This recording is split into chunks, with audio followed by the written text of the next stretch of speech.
Mom left me at 11 for her boyfriend, came back at 15. After grandma died saying, I'm ready to be your mom again, I chose foster care instead. Now she found me on Facebook, and I reminded her that she choose D and vodka. Over me now, she is begging. Hey Reddit, my biological mother abandoned me at 11 for her boyfriend. Showed up 4 years later after my grandma died, expecting me to fall into her arms. I chose foster care instead. Best decision of my life. Now she's found me on Facebook and wants to reconnect. I reminded her exactly what she missed. Buckle up because this one's a ride. I'm Jake, 30 male, and I need to tell you about the woman who gave birth to me but never learned what being a mother actually means.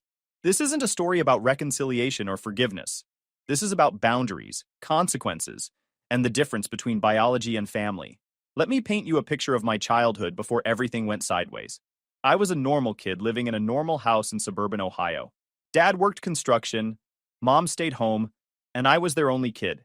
We weren't rich, but we were comfortable. Backyard barbecues in summer, Christmas lights every December, the works.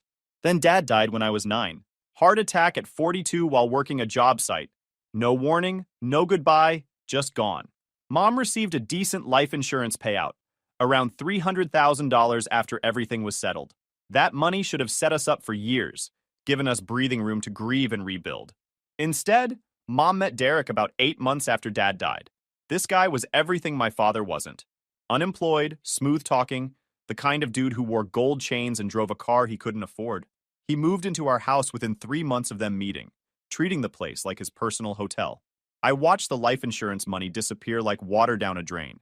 New car for Derek, weekend trips I wasn't invited to, expensive dinners at restaurants while I ate cereal for dinner. Mom transformed from the woman who packed my lunches and helped with homework to someone I barely recognized. By the time I turned 11, the money was mostly gone, and Mom had a choice to make, me or Derek. She chose Derek. The conversation happened on a Tuesday afternoon in March. I remember because it was my friend Tyler's birthday party that weekend, and I'd been excited about going. Mom sat me down at the kitchen table, the same table where Dad used to help me with math homework, and explained that she and Derek were moving to Florida. It's a fresh start for us, she said, not quite meeting my eyes. Derek's got some opportunities down there, and we need this. I asked the obvious question. When are we leaving? Her face did this weird thing, like she was trying to figure out how to deliver bad news in a way that wouldn't sound as horrible as it actually was. Sweetie, you're going to stay with Grandma for a while, just until we get settled and find a bigger place. Even at 11, I knew what that meant. A while was code for indefinitely, or possibly forever. An bigger place was never going to happen, because Derek didn't work, and Mom had blown through all the money that was supposed to be for our future. I don't want to stay with Grandma, I said, trying to keep my voice steady. I want to stay with you. Mom reached across the table like she was going to hold my hand, then stopped halfway. This is what's best for everyone right now. Grandma loves having you there, and you love being with her, right? That was the manipulation tactic she'd use for years afterward, whenever anyone questioned her choices. Taking what I enjoyed, spending weekends at Grandma's house, playing in her big backyard, and weaponizing it into justification for abandonment. I stayed silent. What was I supposed to say? I was 11 years old with no power, no voice, no choice in any of it. They moved to Florida 2 weeks later, packed up the house, sold most of the furniture, and left. I watched from Grandma's front porch as the moving truck pulled away with everything I'd known my entire life inside it. Mom promised to call every week, promised to visit soon, promised this was temporary. Every single promise was a lie. Living with Grandma wasn't the problem. Grandma was amazing. Helen was 73 when I moved in, sharp as a tack, with hands weathered from decades of gardening and a smile that made you feel like everything would somehow work out. She'd been a school teacher for 40 years before retiring, taught 3rd grade at the elementary school 3 blocks from her house. Her home was a 2-story craftsman with creaky floors, a massive oak tree in the backyard, and a guest room that became mine by default.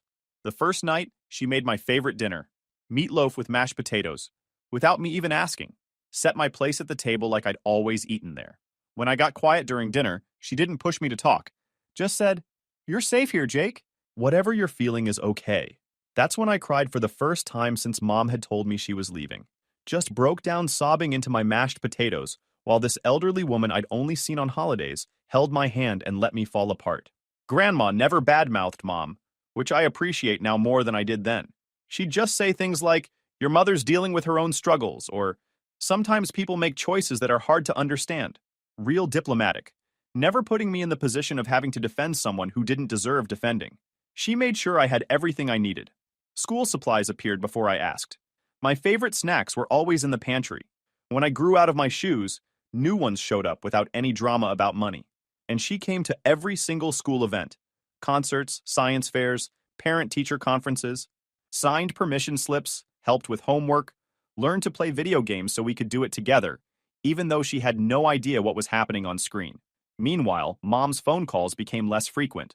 Once a week turned into every other week, then monthly, then whenever she remembered. The conversations were always the same. Her talking about Florida, about Derek's latest opportunity, about how she missed me and would visit soon. The visits never materialized. Not for my 12th birthday. Not for Christmas. Not for my middle school graduation. Always some excuse about money or Derek's job situation or traffic or weather. By 13, I'd stopped expecting her to show up for anything. Stopped holding my breath every time the phone rang, hoping it was her. Stopped checking the mail for birthday cards that never came. I built a life that didn't include her, because including her meant constant disappointment. Grandma filled the gaps without making a big deal about it. When I made the basketball team in 8th grade, she was in the stands at every game, cheering louder than parents half her age. When I struggled with algebra, she found a tutor and paid for it without mentioning the cost. When I wanted to try guitar, she bought me a used one from the pawn shop and signed me up for lessons at the music store downtown. She was everything Mom should have been, doing it all on a fixed income while raising a kid she hadn't planned on raising. I asked her once, I was about 14, why she was doing all this for me when Mom was the one who should be handling it. We were sitting on the back porch watching fireflies, drinking lemonade she'd made from scratch. Because you deserve someone who shows up, she said simply. And I love you. Those are the only 2 reasons I need. That conversation lives in my head, rent-free, even now. The simplicity of it, the certainty. No complicated explanations or justifications. Just love and showing up. The 2 things Mom had never figured out how to do. Grandma died 3 weeks before my 16th birthday. Stroke while gardening, the thing she loved most besides teaching and me. Neighbor found her collapsed near her tomato plants, still holding the watering can. She was unconscious when the ambulance arrived and never woke up. The hospital kept her on life support for 2 days while I sat in that sterile room, holding her hand and begging her not to leave me like everyone else had. But her brain was gone, and the doctors explained that even if she survived, she'd never be herself again. I was the one who made the decision to remove life support. 15 years old, sitting in a hospital room with social workers and doctors, signing paperwork that would end the life of the only person who'd actually loved me. The social worker kept asking if there was anyone else who should be involved in the decision, and I kept saying no. They asked about my mother. I told them she lived in Florida and probably wouldn't answer her phone. Grandma died on a Wednesday morning at 6:47 a.m. I was sitting next to her bed, holding her hand, when the monitors went flat. A nurse came in and turned off the machines, and just like that, she was gone. The second parent I'd lost, except this one had actually been there when it mattered. The funeral was the following Monday. Small service at the Methodist church Grandma had attended for 50 years. Maybe 40 people showed up. Former students, neighbors, ladies from her book club. I sat in the front pew in a suit borrowed from the funeral director because I'd grown out of my only dress clothes. Mom showed up halfway through the service, stumbled in wearing sunglasses indoors and clothes that were too tight, smelling like cheap perfume and stale smoke. Derek wasn't with her. Apparently, he'd stayed in Florida for work. She sat down next to me without saying anything, dabbing at her eyes with tissue, even though I didn't see any actual tears. After the service, she cornered me in the church parking lot while people were giving condolences, put her hands on my shoulders like we were close, like she hadn't been absent for 4 years while her mother raised me. "Baby, I'm so sorry about Grandma," she said, voice dripping with performance. "I know this is hard, but maybe this is a blessing in disguise. You can come live with me now. Start fresh. Be a family again." I just stared at her. A family? Yes, I know we've had our struggles, but I'm ready to be your mom again. I've grown a lot, and I think this could be really good for both of us. Ready to be my mom again. Like motherhood was a hobby she'd taken a break from and could just resume whenever it was convenient. Like the 4 years of abandonment were just a minor gap we could skip over without acknowledgement. I pulled away from her hands. "I'm not going to Florida." Her face shifted, confusion mixed with irritation that I wasn't falling into line. "Jake, don't be difficult. You can't stay here alone. You're 15. The state's going to put you somewhere, and foster care is terrible. I'm your mother. You belong with me. You haven't been my mother since I was 11, I said, surprised at how calm my voice sounded. Grandma was my mother. You were just the person who left. That's when she pulled out the guilt trip playbook. How she'd been dealing with so much after Dad died. How Derek had been there for her when she was vulnerable. How she'd needed time to heal before she could be a good mom. How she'd always loved me even when she couldn't show it. Blah, blah, blah. Every excuse was about her pain, her healing, her needs. Not once did she acknowledge what abandoning an 11-year-old might have done to me. Not once did she take actual responsibility instead of explaining away her choices with therapeutic buzzwords. I made mistakes, she finally admitted, voice breaking in what I'm sure she thought was a touching moment. But I'm here now. That has to count for something. It doesn't, I said. You're 4 years too late. A social worker approached before Mom could respond. They'd been hovering, waiting to talk to me about next steps. Mom tried to insert herself into the conversation, explaining that she was my mother and I'd be going home with her, that we just needed to work out logistics. The social worker, a tired-looking woman named Patricia, who'd probably seen every variety of family dysfunction, asked me directly if that's what I wanted. I looked at Mom, really looked at her, saw the person who'd chosen a deadbeat boyfriend over her kid, who'd blown through life insurance money that should have secured our future, who'd made promises she never kept and showed up only when someone else's death forced her to acknowledge my existence. No, I said to Patricia. I don't want to go with her. I want to go into foster care. Mom's face went through about 5 different emotions in 3 seconds. Shock, hurt, anger, indignation, and finally that martyred victimhood she'd perfected. You'd rather go with strangers than your own mother? Her voice was rising now, people turning to look. After everything I've been through? After I came all this way? This is how you treat me? This is how you treated me, I replied. I'm just returning the favor. Patricia put a hand on my shoulder. Jake, are you absolutely certain? This is a big decision. I nodded. I'm certain. I'm not going to Florida. Mom tried for another 10 minutes to change my mind. Cycled through anger, tears, accusations, and finally threats. Said I'd regret this. Said foster care would destroy me. Said I was being manipulated by social workers who wanted to keep families apart. Patricia finally told her she needed to leave. Mom left making a scene, shouting about how the state was stealing her son, how this was illegal, how she was going to fight this. Everyone in the parking lot watched her drive away in whatever beat-up car she'd rented, leaving me standing there with a social worker and the ruins of my childhood. Are you okay? Patricia asked once Mom was gone. Yeah, I said. And weirdly, I was. For the first time in 4 years, I'd made a choice about my own life. It might not have been a great choice, but it was mine. And it felt better than being dragged to Florida to live with a woman who saw me as an obligation instead of a son. Foster care gets a bad reputation, and some of it's deserved. The system is overcrowded, underfunded, and full of kids who've been dealt terrible hands. But it's not universally terrible. And sometimes you get lucky. I got lucky. My first placement was with Tom and Sarah Bennett, a couple in their late 40s who'd been fostering for over a decade. They lived in a comfortable ranch house about 20 minutes from Grandma's neighborhood, with a fenced backyard and a dog named Bear, who was allegedly a Labrador but looked more like a small horse. Sarah was a nurse at County General. Tom was a high school guidance counselor. They had 2 adult kids of their own who'd moved out years ago, and they fostered because, in Sarah's words, there are too many kids who need someone, and we've got an empty house. They didn't try to be my parents, didn't ask me to call them Mom and Dad or pretend we were a perfect family. They were just there, consistent, reliable. Adults who did what they said they'd do when they said they'd do it. Tom helped me catch up in school after I'd fallen behind during the chaos of Grandma's death. Sat with me at the kitchen table every night, working through assignments, never getting frustrated when I didn't understand something. Sarah made sure I had a full physical, dealt with my asthma that had been ignored for months, and taught me how to cook actual meals instead of surviving on frozen pizzas. They came to my sophomore year basketball games, helped me get a part-time job at the grocery store where Tom's brother was a manager, made sure I had what I needed for school, never made me feel like I was a burden or a paycheck or a project. The system required regular check-ins. Patricia, my social worker, would visit monthly to make sure everything was going okay. She'd ask if I felt safe, if I had what I needed, if I wanted to discuss anything privately. Always professional, but genuinely seemed to care whether I was drowning or swimming. Mom tried to contact me exactly 3 times during those first 6 months. 2 phone calls that I didn't answer, and 1 letter that arrived at Tom and Sarah's house through the foster care system. The letter was something else. 4 pages of rambling about how she'd made mistakes, but was my mother and I needed to forgive her. How she'd been going through a tough time, but was better now. How Derek had left her, and she'd realized what really mattered. How she wanted another chance to prove herself. Not once did she ask how I was doing. Not once did she acknowledge the 4 years of abandonment, or the fact that she'd only showed up after Grandma died. Just page after page of me disguised as remorse. Tom found me reading it at the kitchen table, watching my face get harder with each paragraph. "You okay, kiddo?" I handed him the letter.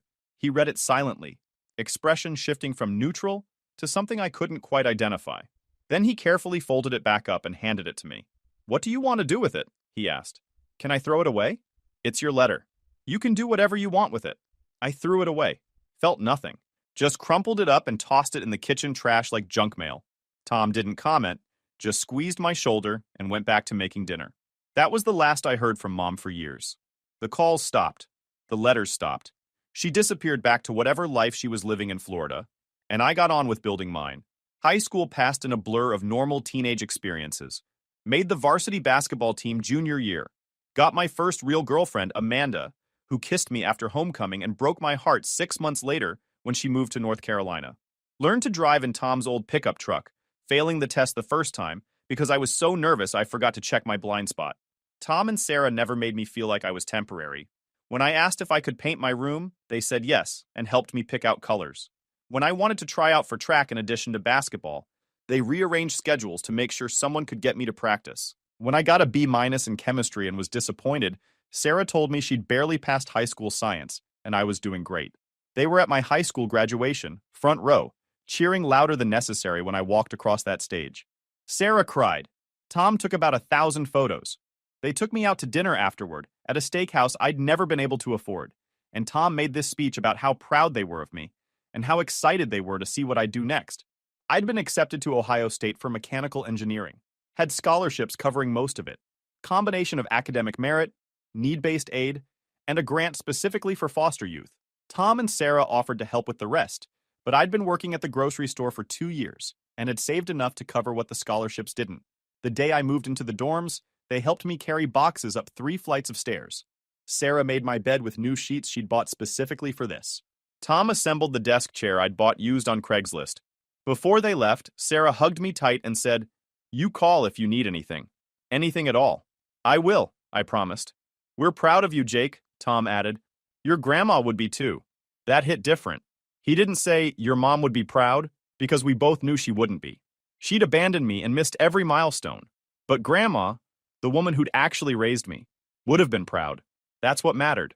College was the first time I felt like I was building something that was completely mine. No one telling me what to do, no social workers checking in, no system managing my life.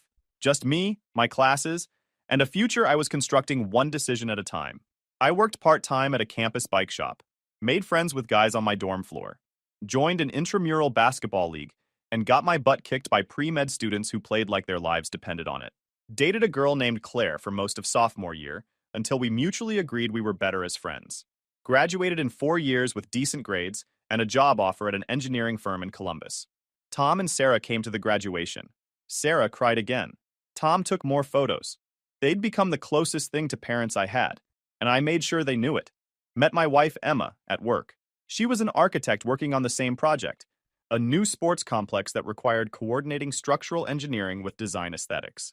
We spent 3 months arguing about load-bearing walls and sightlines before I realized I was looking forward to our meetings for reasons that had nothing to do with construction specs. Asked her out after the project wrapped. She said yes. 6 months later, I knew she was the one.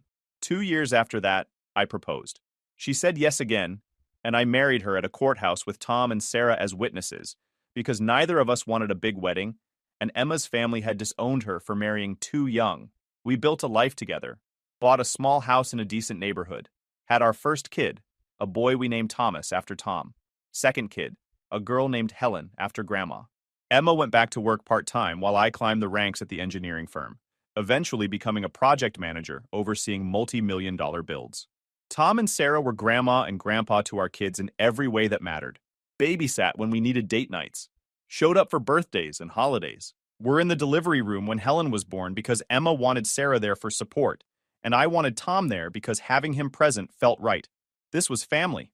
Not biology, not obligation, but people who chose to show up consistently because they loved you. People who celebrated your victories and helped you through your losses. People who didn't keep score or hold grudges or disappear when things got hard. Mom wasn't part of any of it. Didn't know I'd graduated college, gotten married, had kids, bought a house, built a career. She'd made her choice at my grandma's funeral, and I'd made mine. The chapter with her in it was closed, and I had zero interest in reopening it. Then Facebook happened. I'm not a big social media guy. Created a profile mostly so Emma could tag me in family photos and because Tom kept sending me friend requests after Sarah taught him how to use it. Posted maybe twice a year. Photo of the kids at Halloween. Picture of a finished project I was particularly proud of. Privacy settings were tight. Friends only. No public profile. Nothing searchable beyond my name and current city. But apparently that was enough. The message request showed up on a random Tuesday evening. I was sitting on the couch half watching a basketball game while Emma put the kids to bed upstairs. Picked up my phone to check the score and saw the notification. Message request from Rebecca Sullivan. My mother's name, though I still thought of her as my mother, rather than mom because mom implied a relationship we didn't have. Stared at the notification for a solid 30 seconds, thumb hovering over the delete button. Curiosity won. Opened it. Jake, I found you. I've been searching for years and finally figured out how to use this thing properly. Technology is not my strong suit, lol. I miss you every day and think about you constantly. I know we have a lot to talk about and I'd love to reconnect. Can we talk? I'm living in Ohio now, actually not far from Columbus. Would love to meet for coffee and catch up. I've changed so much and I think you'd be proud of me. Please respond. Love, Mom. Read it 3 times, feeling absolutely nothing except maybe mild irritation at the LOL and the presumption that I'd want to meet for coffee like we were old friends who'd lost touch instead of a mother and the son she'd abandoned. Emma came downstairs. Kids are out. Thomas tried to negotiate for 3 more books, but I held firm at 2. What are you looking at? Handed her the phone without comment. Watched her face as she read, the slight narrowing of her eyes, the way her jaw tightened just a fraction. What do you want to do? She asked, handing it back. I want to block her and pretend this never happened, I said honestly, but some petty part of me wants to respond first. Then respond, Emma said simply. She sat down next to me, curling her legs under her. She spent years not being there. She doesn't get to show up now and act like she's owed anything. If you want to tell her that, tell her. I stared at the message for another minute, then started typing. You missed birthdays 11 through 18, ages 19 through 30, my high school graduation, my college graduation, my wedding, the births of my 2 children, your grandchildren, my first house. Every single milestone that mattered. What exactly is left to miss? Sent it. Felt my heart rate kick up slightly. Adrenaline response to confrontation even through a screen. 3 dots appeared immediately. She was typing. Message came through less than a minute later. I made mistakes, but I'm your mother. I carried you for 9 months. I love you even if I didn't show it well. People can change. I'm different now. Please give me a chance to prove it. The audacity of that response was almost impressive. I carried you for 9 months. Like biological gestation was some permanent trump card that erased abandonment. I love you even if I didn't show it well. Like 4 years of absence was just a minor communication issue.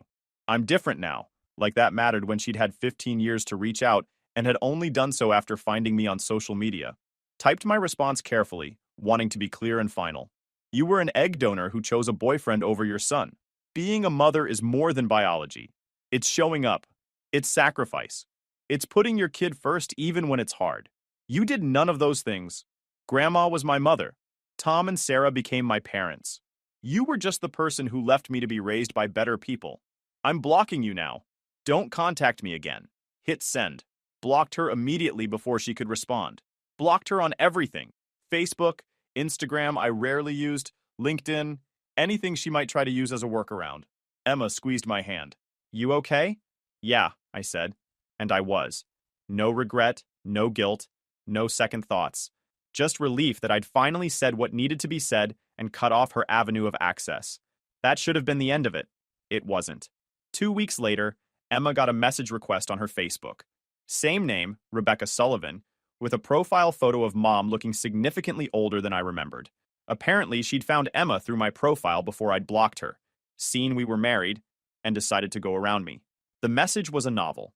Emma showed it to me that evening after the kids were asleep, her expression somewhere between disbelief and anger. Started with, "I'm sure Jake has told you terrible things about me," and went downhill from there. A whole saga about how she'd been young and stupid when she left me with Grandma, how she'd been in an unhealthy relationship she couldn't escape, how she'd wanted to reach out 1,000 times but had been too ashamed. Then pivoted to how she'd changed, found therapy, gotten her life together, how she was sober now. Apparently the substance issues I'd never known about were supposed to make me sympathetic, how she'd spent years trying to find me, and was devastated I'd rejected her. Ended with a plea for Emma to help facilitate a relationship for the sake of the children. Apparently my kids deserved to know their grandmother, and I was being selfish by keeping them from her. Never mind that she didn't know their names, their ages, or anything about them beyond the fact that they existed. "She's delusional," Emma said flatly. "Does she think I'm going to advocate for a woman who abandoned my husband? Like I'm going to help her guilt trip you into a relationship you clearly don't want?" "Block her," I said. "I don't want her anywhere near you or the kids." Emma blocked her without another word. But we talked about it that night, lying in bed while the house was quiet, about what family meant and what we owed to people who shared our DNA. "My parents disowned me for marrying you," Emma said quietly. "Said I was too young, that I'd regret it, that I was ruining my future. Haven't spoken to them in 8 years. When Thomas was born, my mom sent a card to your office because she didn't have our home address. I threw it away without reading it. Because blood doesn't mean anything if the relationship is toxic. You ever regret cutting them off?" I asked. "No, I miss the idea of having parents, but I don't miss them specifically. They made their choice. I made mine. We both have to live with it." She rolled over to face me. "Tom and Sarah are better parents to me than mine ever were. They actually show up. That's what matters." She was right. Tom and Sarah had become parents to both of us. Treated Emma like a daughter from the moment I introduced them. Were at the hospital when both kids were born. Babysat every week so we could have date nights. Taught our kids to bake cookies and threw birthday parties, and showed up when life got hard. That's what grandparents did. Not send manipulative Facebook messages to strangers, trying to guilt their way back into lives they'd abandoned. The final attempt came about a month later, and it was the one that made me genuinely angry. Tom called me at work. "Jake, I think you need to know something. Your biological mother contacted Sarah and me through the foster care registry. Apparently, she tracked down our information and sent a letter to our house." "What did she say?" I asked, already feeling my shoulders tense. "A lot. Basically accused us of stealing her son, said we'd turned you against her, claimed we'd prevented her from having a relationship with you. Also said we owed her grandchildren's contact information because she has a right to know them." The sheer audacity of that knocked me sideways. She'd abandoned me, failed to fight for custody, disappeared for over a decade, and now was accusing the people who'd actually raised me of theft. The people who'd given me stability, love, and a future were somehow the villains in her revisionist history. "What did you tell her?" I asked. Tom's voice was dry. "I told her I'd met her exactly once at a funeral 16 years ago, and that the only thing I'd stolen was a kid who desperately needed someone to give a damn about him. Then I blocked her address and filed harassment concerns with our local police in case she tries showing up at the house. I'm sorry she contacted you," I said. "This is my mess. It's not your mess. It's hers. We just wanted you to know in case she escalates." He paused. "Sarah wanted me to tell you that we love you, and nothing your biological mother says changes the fact that you're our son in every way that matters." That hit me harder than I expected. Had to take a second before responding. "I love you guys too, and I'm sorry she dragged you into her drama. We're not dragged. We're exactly where we choose to be, in your corner." Tom's voice was firm. "If she contacts us again, we'll handle it. You've got enough on your plate with work and the kids." After hanging up, I sat in my car in the office parking lot for 10 minutes, just breathing. The woman who'd abandoned me was now harassing the people who'd saved me, trying to rewrite history where she was the victim instead of the villain. That night, I wrote her one final message. Not through social media, she was blocked everywhere, but through the foster care registry, where she'd found Tom and Sarah's information. One last communication to make absolutely clear where I stood. "This is the last time I will address you directly. You abandoned me at 11 years old. You chose your boyfriend over your son. You missed my entire adolescence because you couldn't be bothered to show up. When you finally showed up, it was only because your mother, the woman who actually raised me, had died. And even then, you saw me as an obligation, not a person. I chose foster care over you because strangers treated me better than you ever did. Tom and Sarah became my parents because they understood what you never learned, that being a parent is about consistency, sacrifice, and showing up even when it's hard. You don't get to show up now and claim victim status. You don't get to harass my family. You don't get to demand access to my children or my life. You gave up those rights when you drove away 15 years ago and never looked back. I have nothing for you. No forgiveness, no relationship, no second chances. You were an egg donor who taught me exactly what not to do as a parent. That's your only contribution to my life. I'm successful, married, and happy, specifically because I learned to build family with people who chose to show up. Do not contact me again. Do not contact my wife. Do not contact my foster parents. Do not show up at my home or my workplace. Any further attempts at contact will be considered harassment and handled accordingly. You made your choice. Live with it. Sent it through the registry and immediately filed paperwork to have my information removed so she couldn't use that avenue again. Also contacted a lawyer to draft a formal cease and desist letter. Wasn't taking chances that she'd respect boundaries without legal consequences attached. Emma read what I'd written, nodded. Good. She needs to understand this is over. Think she'll stop? I asked. Probably not. People like that don't stop until they're forced to.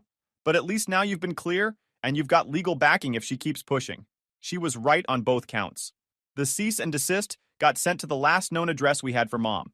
Some apartment in Cincinnati according to the postmark on the letter she'd sent Tom and Sarah. Whether it found her or not, I didn't know and didn't care. I'd done my part. That was 6 months ago. Haven't heard from her since, though I sometimes wonder if she'll show up at some random moment, outside the kids' school, at my office, somewhere public where she thinks I won't make a scene. If she does, I'll make the scene. Because at 30 years old, with a career I'm proud of, a wife I love, and kids who'll never know what it's like to be abandoned, I've learned a critical lesson that took too long to internalize. You don't owe toxic people access to your life just because you share DNA. YouTube just dropped this new hype feature. If you're hooked on this story, smash that hype button. It tells YouTube this video deserves to blow up, and it keeps even crazier stories coming your way.